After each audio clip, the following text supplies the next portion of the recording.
elevator notice. To all employees, we've identified an issue with the electrical boxes, where concurrent use of heavy machinery overloads it and causes the fuse to blow. If you encounter this problem and can't get the elevator running, please stay calm. Gather fuses from the sub-generators situated around the warehouse and use those to restore power for the main generator as quick as possible.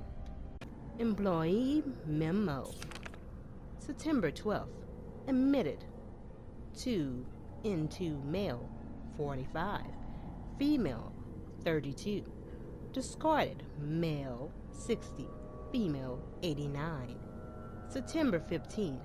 Admitted 2 into males 55 and 19. Female 51. Discarded female 76. Returned females 8. Unaffected. September 22nd. Admitted 2 into male 25, 22, 15. Females 16, 21, 29. Discarded 6 male specimen, 9 female specimens. Disposure trending upward daily. Preemptively dispose of any over 30 years of age. September 24th. Nightly transferred, observed by nurse. Admission to underground facility temporarily halted. Unfinished activity log. 9/26, 1300 hours / 1 p.m. Infiltrating RC. Disturbances are sporadically commencing mission. 1900 hours and 30 minutes. 7:30 p.m. Observed 5 RPD officers engaging a pack 20 strong. Officers annihilated in 20 minutes.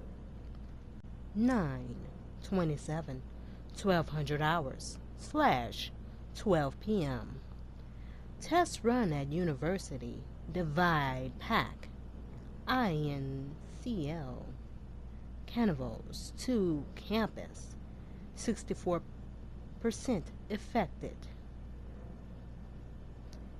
N converged in 2 hours. No survivors. 2300 hours / 11 p.m. Successfully rendezvous with MV platoon. Will make first attempt at dawn. 9/28.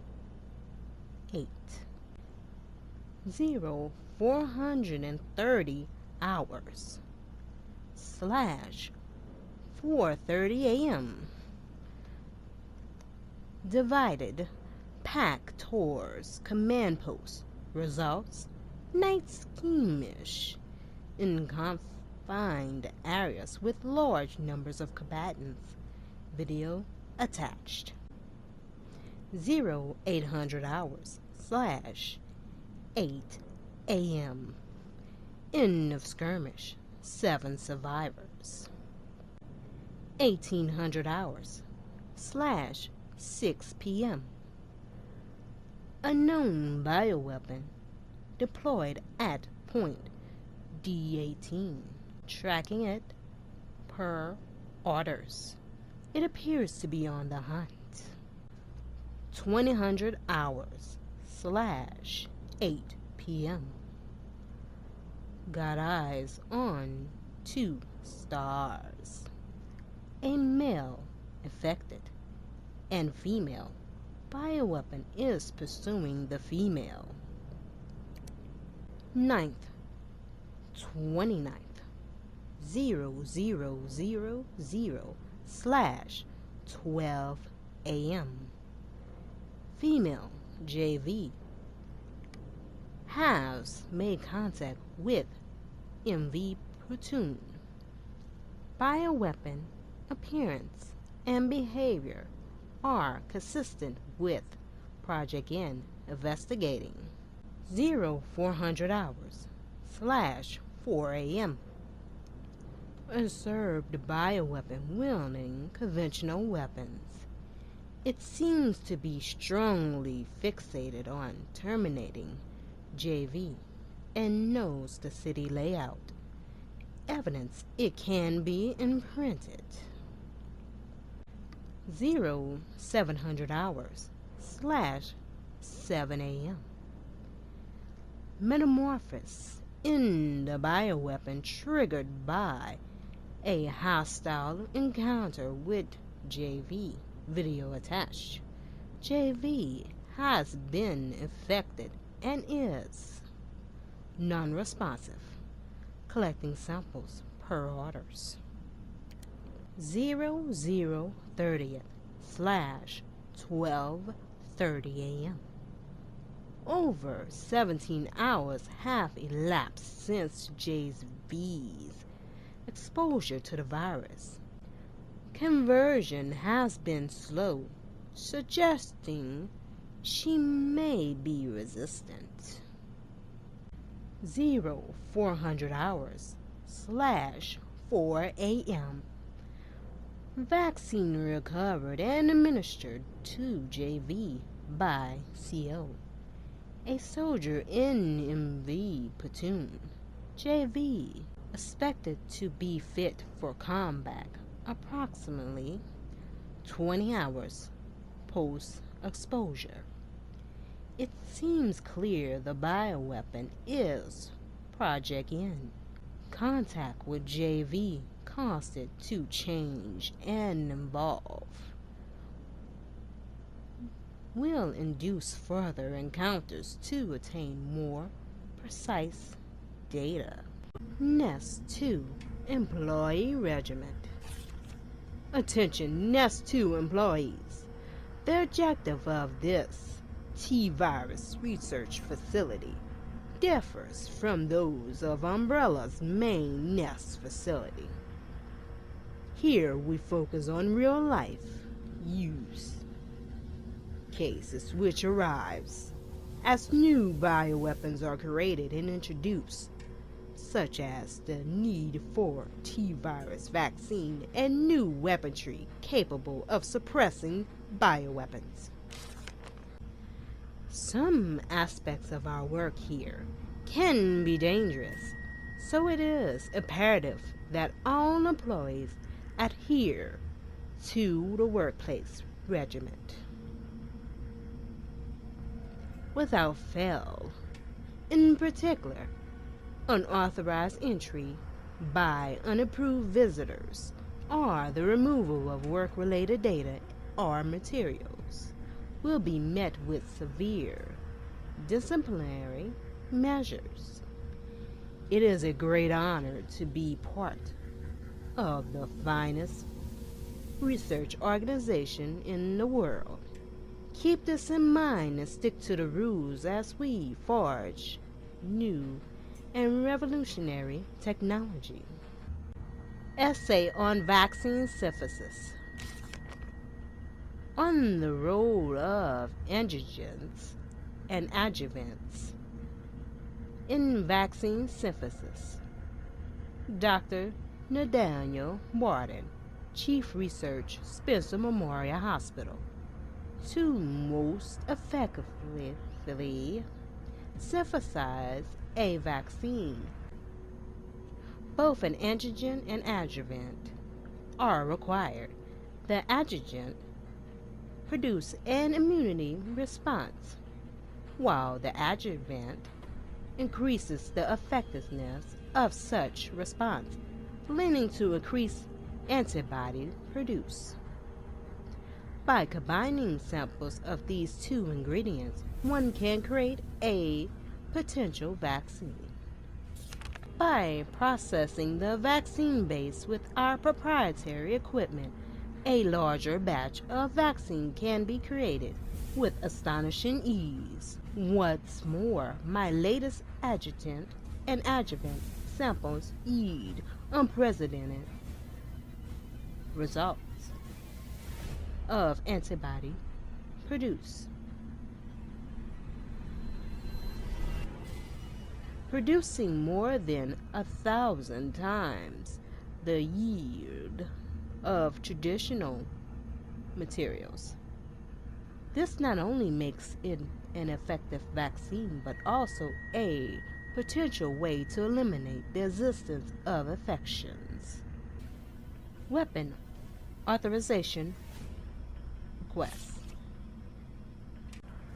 Dear Dr. Emerson, I would like to formally request that the weaponry normally reserved for the BOW synthesis team be made available for any employee interfacing with the admission and dismissal of the test subjects. These test subjects do not present the same level of danger as our bioweapon products, but I believe that this weaponry authorization is advisable as outlined below. Recently, some test subjects have developed a new mutation, granting them very high regrowth abilities. Our team referred to this specimen as paleheads. They have been appearing with regularity, but the specific cause has not yet been determined. The astonishing rate at which these paleheads regenerate makes it difficult to deliver a lethal blow with standard weaponry. If any sort of emergency failure were to occur within our facility, we would be woefully unprepared to defend ourselves. For these reasons, I would like to request that high-powered weaponry capable of subduing the paleheads be issued to all of our employees working in shipping and processing. This will ensure that in the event of an emergency, we will be able to eliminate the threat and evacuate safely. Thank you very much for your consideration. Shipping and Processing Manager Gabrielle Reeve, expressing of concern. Concern for what?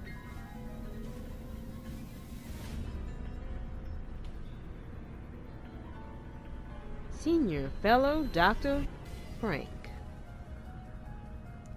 Please allow me to send my heartfelt congratulations to you and your colleagues at Umbrella Europe for completing Nemesis.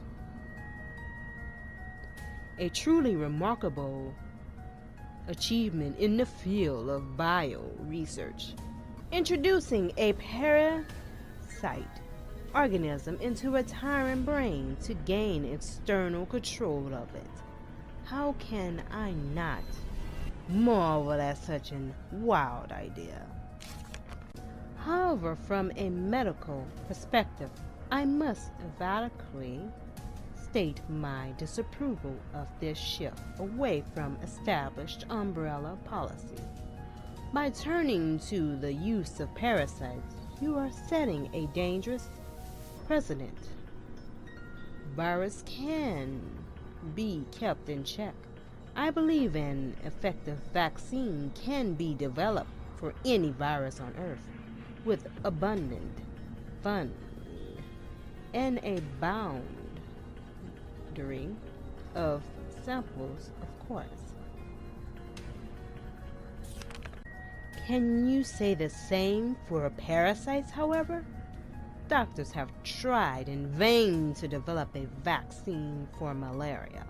Parasites like Plasmodium are far more genetically complex than the T-virus, and to think they will submit to control is utter folly. Perhaps in your country, consumers are willing to buy automobiles with no brakes, but here in America, they know better. Then again, I recall you having a degree in economics, so no doubt you've already devised a brilliant marketing strategy to win over the naysayers. I look forward to talking to you at the formal in Berlin next month. In the meantime, I shall be exploring medical solutions to this hubristic problem you've foisted on us. Sincerely, Nathaniel Burden, PhD. Weapon spec sheet. XXXXX redacted. Project title: Ferromagnetic Infantry Use Next Generation Railgun. Development code name: Finger. Chief developer: Nest 2. Lead researcher: Colonel Gardner. Assistant developers: United States Army. Ammo caliber: 60mm. Muzzle velocity: 6,000 EMS. Project objective: suppression of new bioweapon in case of outbreak. Additional note: extreme firepower, proving the secondary benefit of completely obliterating the target, leaving no trace behind. User feedback: this thing is totally rad. Tyrants out of the line. Just give them the finger and problem solved. Pack the firepower we need. It would be even better if there was a way to control the output. Mobility may provide to be pragmatic in the field. Perhaps its platform could be refined. It requires multiple power sources. May be difficult to secure in practice. Could you consolidate to a single power supply? Suspicious contact memo. Contact overview. Receive offer from client seeking to use RC Crisis to undermine and claim market shares from UC via a multi-pronged strategy. A. Sabotage UC's attempt to destroy evidence of the outbreak to the maximum culpability. B. Induce encounters between UC bioweapon and security forces, law enforcement, and collect combat data to ascertain viable of tech. C. Report deployment of any new bioweapons, including Project N. See specifications. Remuneration exceeding current offer from UC and taking top priority. However, the client has agreed to a grace period before using any of the deliverables, so that payment from UC may also be collected.